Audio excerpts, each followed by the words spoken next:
Hi there, welcome back to the YouTube channel. I'm back again, and this is the last one of my holiday videos. So Edge of Eternities hits up on Monday again. There will be decks coming out all next week for Edge of Eternities, but I've always had a sweet spot for Boros, and I've always enjoyed equipment decks, as you probably know from some of the other videos on here. So it shouldn't be any surprise that at long last I'm going to look at Nahiri, Forged in Fury. 4 red and white for a 5/4 core artificer. This is Nahiri when they've lost their planeswalker form. Has affinity for equipment, and whenever an equipped creature you control attacks, exile top card of your library. You may play that card this turn. But equipment spells you can play without paying the mana costs. You play them in your second main phase.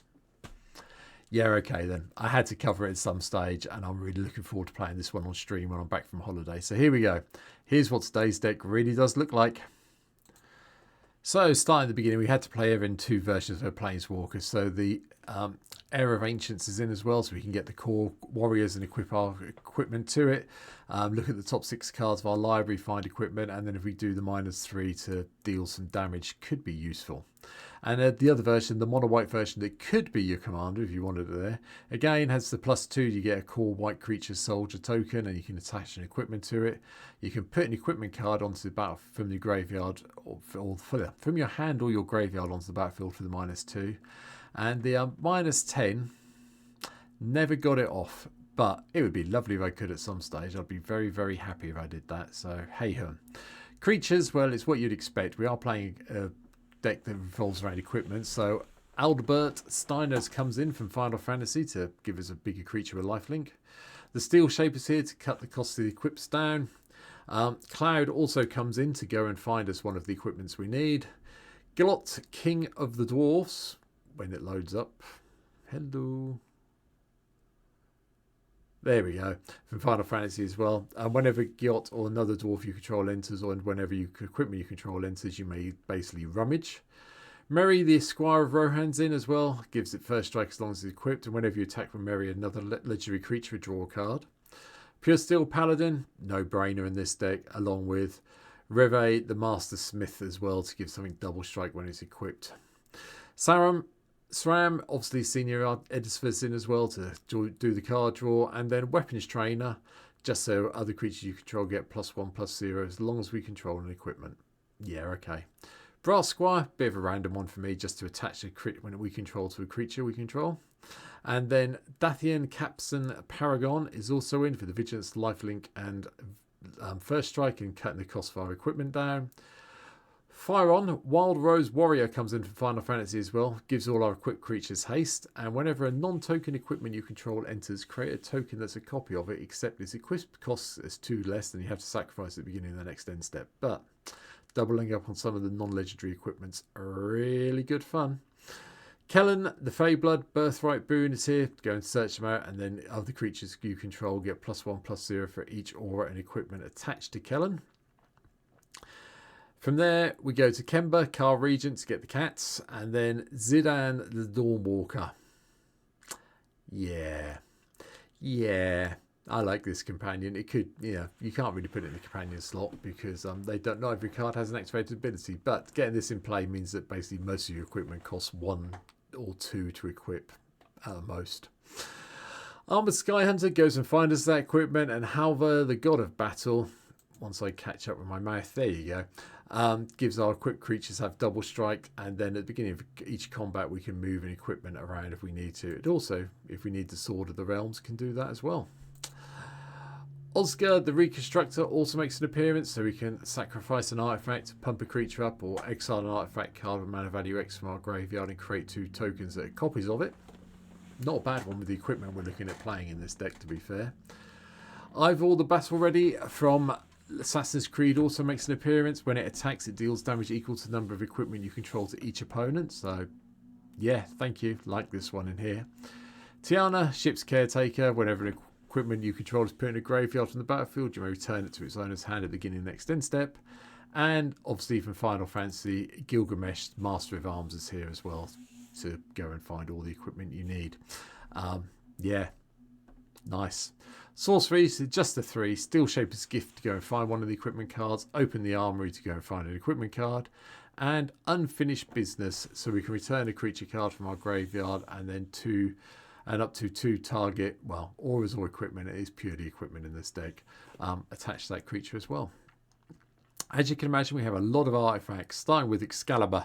Had to bring this in for Final Fantasy, just to put the charge counters around and get the equipment on the go. Soul Ring, Arcane Signet for the ramp. Black Blade Reforged is also in to really pump a creature up when we've got a load of lands in play, especially since you can equip legendary creatures for 3. Dozing Dagger, just so we can hopefully flip it very early to give us the Lost Veil, so we can ramp our mana even more. And then a whole load of the job select equipment. So we've got Dragoon's Lance to start with, and then we've got Pearl Medallion for ramp, Red Mage's Rapier, again job select, White Ruby Medallion for more ramp, White Mage's Star for the job select, and Dueling Flame of the West is also here. I like this one, especially if we can get it on a legendary creature, so we get those nice spirits tapped and attacking. Blade Hold War Whip is one of the 4 Mirrodin ones, so again it automatically equips when it comes into play. Equip creatures, equip abilities of activated other equipment cost 1 less to activate, and this gives double strike, so we've got a few of them coming around. The Buster Sword, well, it's Final Fantasy time really still. I know I'm recording this as Edge of Eternity's pre-release. I'm recording this on the night of the pre-release I'm off to, so I know Edge of Eternity's is nearly here, but I still like the Buster Sword. Who wouldn't, really? From there, Nettlecyst, we've got some of the living weapons as well. So that becomes in quite big. Paladin's Arms for the job select, so we get the ward ability on a creature if we need it. Samurai's Katana gives something haste.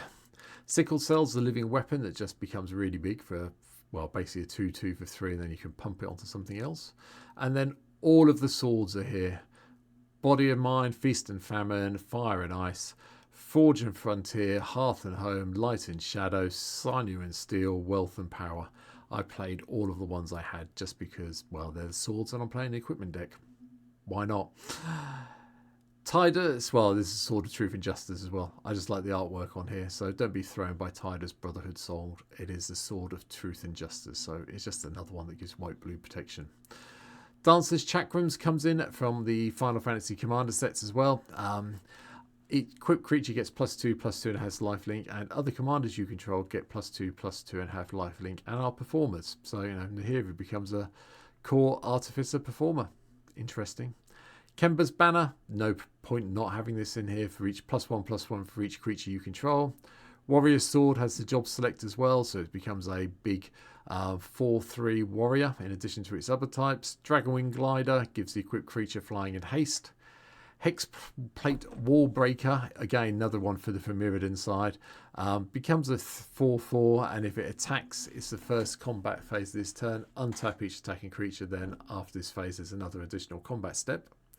Machinist's Arsenal just gets +2/+2 for each artifact you control, and is an artificer in addition to its other types.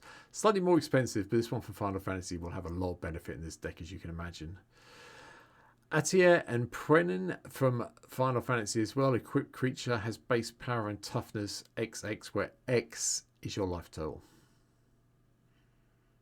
Yeah, okay then. And obviously, I had to play this. You can drop this one if you want to, but Cauldron Complete's just too much fun not to have in the deck, to be perfectly honest. 4 enchantments in the deck. Blacksmith's Talent to give us the sword, and then 3 equipment, and so on and so forth. Sigarda's Aid, so we can cast our equipment as though they had flash and auto-equip them when they come in. Fighter class comes in, we go and find equipment, then cut the cost for the equip abilities down, and whenever a creature you control attacks up to 1 target creature, blocks it this combat if able. And finally, Nahiri's Machinations. At the beginning of combat on your turn, target creature you control gains indestructible until the end of turn. And then this deals 1 damage to target blocking creature as well. But the whole indestructible thing's very nice. 35 lands in the deck. All of the red and white lands you would expect to see in such a deck. 10 plains. I think 5 mountains. There we go. Mainly because the plains are slightly more important than the mountains are. We have got some of the town. We've got the town in here. Reliquary Towers here. Temple of the False Gods here. Nothing particularly unexpected in the land base. But that is it. This is my final. I'm on holiday deck, and I'm really glad it was Nahiri. The reason we've done this one, I'll be honest, is someone played it on stream against us on stream the other week, and I purely remembered that I'd never actually covered it, so I thought I'd rectify that here and now. So that's what we've done. So I hope you've enjoyed this one, and yeah, I'll be back next week streaming, looking at playing the Eon of Eternity, or wherever it is. Edge of Eternities. I don't know why I keep saying Eon. That's really bad. Edge of Eternities decks that I've been talking about. There's been a few this week. There'll definitely be a whole lot more next week. So for now, have a good one. Enjoy your weekend. And yeah, I'll see you back on stream very soon. So for now, take care. Bye bye.